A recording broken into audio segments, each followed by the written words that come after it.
कैसे हैं आप सब। आप सभी का आपके अपने YouTube channel sociology with Sangeeta में मैं संगीता स्वागत करती हूँ।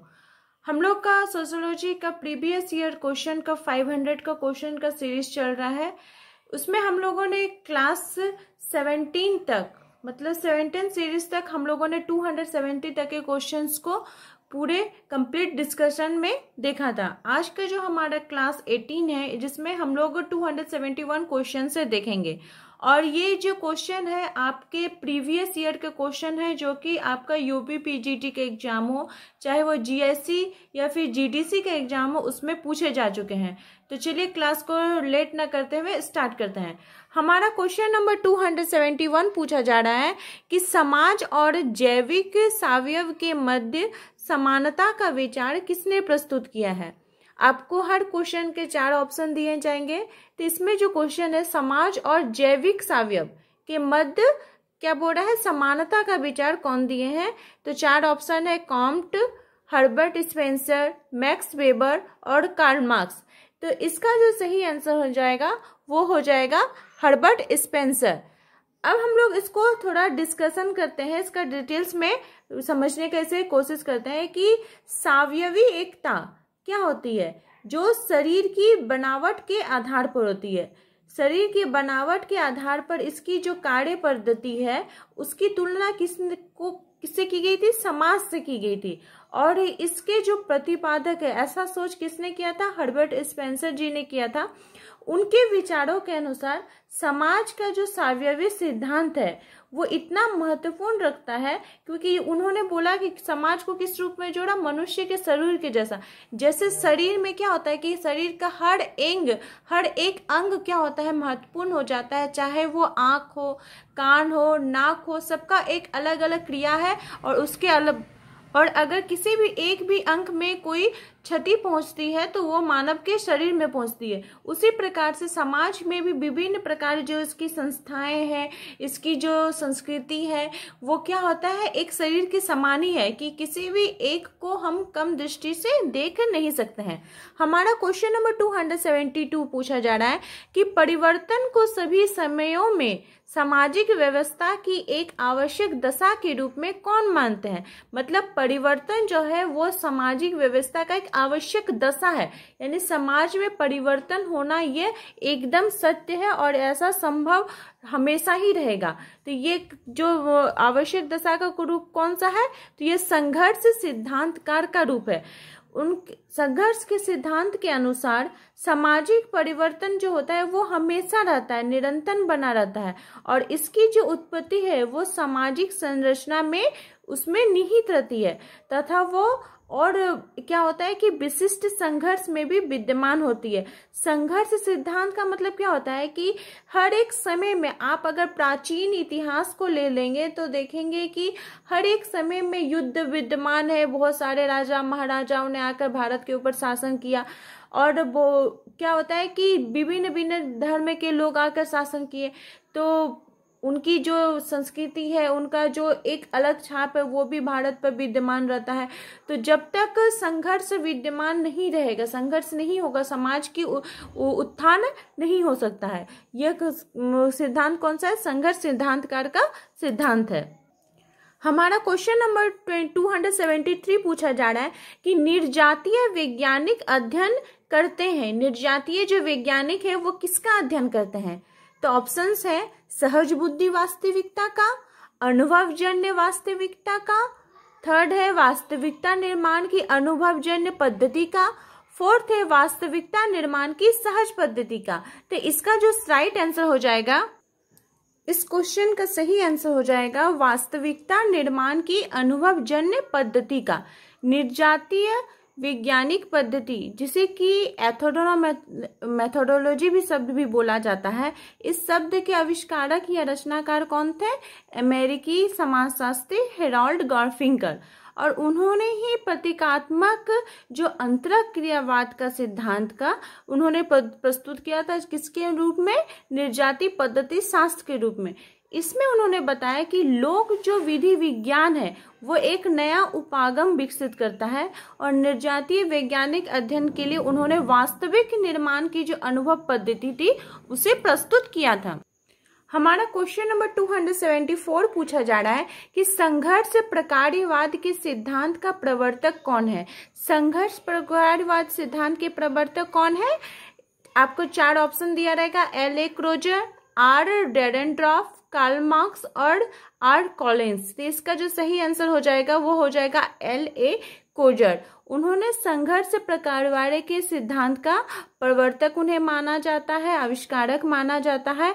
उनके विचारों में जो प्रकार्यवाद है, जिसे कि फंक्शनलिज्म भी बोला जाता है, और संघर्ष जिसे कि क्या बोला जाता है, कॉन्फ्लिक्ट, इसमें क्या किया था, इसमें इन दोनों के बीच इन्होंने एक संबंध बनाया था। इसके आधार पर सिद्धांत को प्रस्तुत किया था।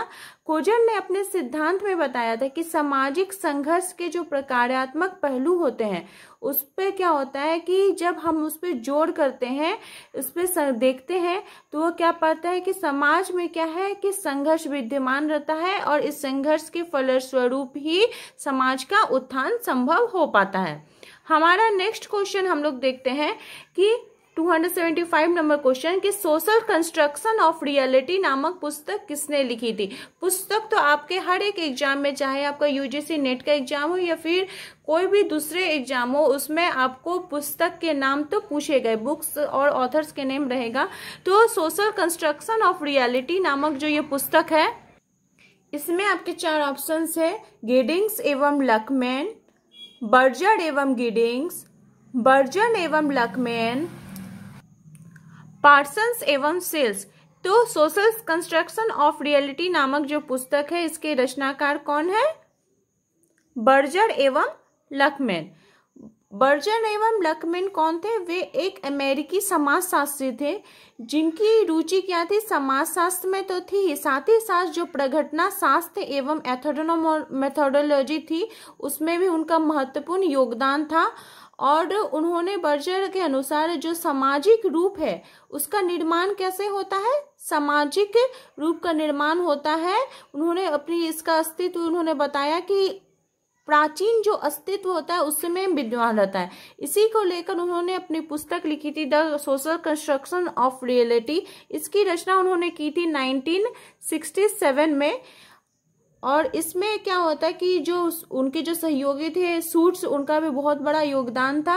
उन्हें भी समाजशास्त्र की विस्तृत व्याख्या की थी और सामाजिक व्यवस्थाओं की विशेषताओं का वर्णन इस पुस्तक में किया गया है। और साथ ही साथ इस बात पर भी संकेत किया गया है कि कैसे सामाजिक यथार्थ की रचना की जाए। साथ ही पीटर बर्जन एवं उनके जो साथी थे लकमैन, उनके अनुसार समाज क्या है, एक मानवीय कृति है जो समाजशास्त्र को उजागर करती है। और साथ ही साथ बर्जन ने अपने समाजशास्त्रीय प्रघटनावादी जो व्याख्या थी उसमें सामाजिक संरचनात्मक का दमनात्मक शक्तियों का भी मानवीय रूप में उसका प्रयोग किया था। उन्होंने बताए थे कि समाज जो है उसमें समाज की स्थिति को बदलने में मनुष्य का भी हाथ रहता है। बहुत सारे ऐसे उच्च जाति के लोग रहते हैं जो लोग क्या करते हैं, नीची जाति के लोगों का दमन करते हैं। हमारा नेक्स्ट क्वेश्चन देखते हैं कि आइडियाज इंट्रोडक्शन टू प्योर फेनोमोलॉजी पुस्तक के लेखक कौन है। इसमें भी आपको 4 ऑप्शन है, टीमासेफ, चिनॉय, J.H. मॉर्गन एवं एडमंड हर्सल। तो इसका सही आंसर क्या हो जाएगा, एडमंड हर्सल। इन्होंने आइडियाज इंट्रोडक्शन टू प्योर फिनोमोलॉजी पुस्तक की रचना की थी। उन्होंने अपनी पुस्तक में प्रघटना शास्त्र को परिभाषित करते हुए कहा था कि प्रघटना शास्त्र क्या होता है, एक दार्शनिक पद्धति होती है जिसके द्वारा चेतना को, मनुष्य की जो चेतना है, सोच है, उसको व्यवस्थित तरीके से खोज की जाती है। साथ ही हर्सल ने यथार्थ के जो बाह्य रूप था उसका भी प्रयोग किया था। उनके अर्थात यानी सत्य जो होता है वो मनुष्य के मन में, उसकी चेतना में तथा मस्तिष्क में रहता है और मनुष्य क्या करता है, सत्य को ही स्वीकार करता है। हमारा क्वेश्चन नंबर 277 देखते हैं कि उत्तर आधुनिकता कोई एक एकीकृत सिद्धांत नहीं है, फिर भी इसमें आधुनिकता से संबंधित विभिन्न सिद्धांतों का सम्मिलन है। यह जो कथन है, तो यह कथन किसका है, तो यह कथन है जेम्सन का। उन्होंने बताया था, वो एक समाजशास्त्री नहीं थे लेकिन क्या थे, एक अमेरिकी मार्क्सवादी साहित्यिक आलोचक थे। उन्होंने क्या किया था, नए जो उभरते हुए उत्तर आधुनिकतावाद था, विश्व की जो संस्कृति थी उससे वे बहुत ज्यादा प्रभावित हुए थे और उसको उन्होंने क्या किया था, अपने शब्दों में उसका वर्णन किया था, विश्लेषण किया था। इस संबंध में उन्होंने 2 पुस्तकें की रचना की थी, पोस्ट मॉडर्निज्म जो 1984 में प्रकाशित हुई थी और the culture logic of late capitalism वो 1991 में प्रकाशित हुई थी।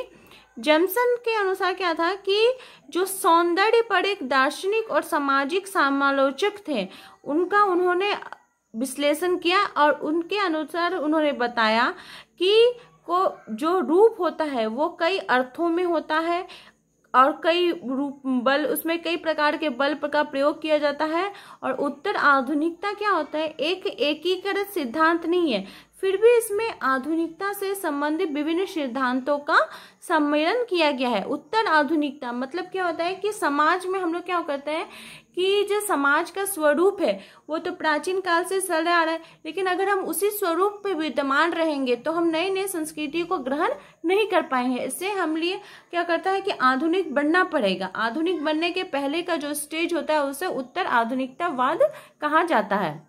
हमारा नेक्स्ट क्वेश्चन हम लोग देखते हैं 278, आंतरिक एवं बाह्य संघर्ष की अवधारणा किसने प्रस्तुत की? इसके ऑप्शन है मैक्स वेबर, जॉर्ज सीमेल, R.K. मर्टर या टॉलकट पर्सन्स। तो आंतरिक एवं बाह्य संघर्ष की अवधारणा किसके द्वारा प्रस्तुत की गई थी? जॉर्ज सीमेल के द्वारा। जॉर्ज सीमेल कौन थे? वे मैक्स वेबर के ही टाइम के एक समाजशास्त्री और विशेष रूप से क्या थे, एक दार्शनिक थे और उनकी गणना समाजशास्त्र के दिग्गजों में की जाती है। उनका भी समाजशास्त्र के क्षेत्र में बहुत ही ज्यादा योगदान है और जॉर्ज सीमेल के अनुसार केवल अंतःक्रियाओं के माध्यम से पर ही उन्होंने इसका जोर दिया था और उनके अनुसार संघर्ष का जब हम अध्ययन करते हैं तो सामाजिक संघर्ष का जब अध्ययन करने का प्रकार्यवाद का सिद्धांत का उन्होंने प्रस्तुत किया और इसके आधार पर ही बताया कि समाज जो है, समाज का जो अस्तित्व है इसमें आंतरिक संघर्ष भी विद्यमान रहता है, बाह्य संघर्ष भी विद्यमान रहता है। बिना संघर्ष के समाज की उत्पत्ति हो ही नहीं सकती, उसकी उन्नति हो नहीं सकती है। हमारा क्वेश्चन नंबर 279 पूछा जा रहा है कि हेबरमॉस ने ज्ञान के कितने प्रकारों का उल्लेख किया है? ऑप्शन है 2, 3, 4 या 5। तो हेबरमॉस ने ज्ञान के कितने प्रकारों का वर्णन किया था? 3 प्रकारों का वर्णन किया था। हेबरमॉस के अनुसार ज्ञान का उद्देश्य क्या होता है? मानव के हितों को पूरा करना। इसमें मनुष्य का जीवन की जो समस्या होती है वो हितों की रक्षा करता है, उसको समस्याओं को ज्ञान के माध्यम से उसे समस्याओं को रक्षा किया जाता है। और हेबरमॉस ने ज्ञान के 3 प्रकारों का वर्णन किया था और वे 3 प्रकार क्या क्या थे? तकनीकी ज्ञान, व्यवहारिक ज्ञान और उद्धारक ज्ञान। तकनीकी ज्ञान क्या होता है? जो मानव के पर्यावरण नियंत्रण स्थापित करने की शक्ति प्रदान करती है, उसे क्या कहा जाता है? तकनीकी ज्ञान।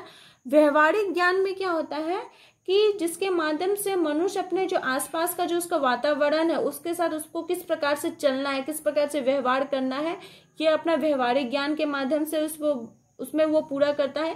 थर्ड है उद्धारक ज्ञान। इसमें कि क्या होता है कि जो मनुष्य का जो स्वभाव होता है उसमें उसका किस प्रकार से उसको चेंज किया जाए या कि और उसके स्वभाव को चेंज किया जाए या फिर उसका किस प्रकार से उन्नति हो, इस पर विचार किया जाता है। इसे कहा जाता है उद्धारक ज्ञान। हमारा क्वेश्चन नंबर 280 पूछा जा रहा है कि समाजशास्त्र के लिए धर्म क्या है? धर्म क्या है? तो 4 ऑप्शन और है, सामाजिक घटना, व्यक्तिगत घटना, या सार्वजनिक घटना या सांस्कृतिक घटना। तो इसका सही आंसर हो जाएगा सामाजिक घटना। धर्मशास्त्र के शास्त्रियों के लिए धर्म क्या है? एक सामाजिक घटना है।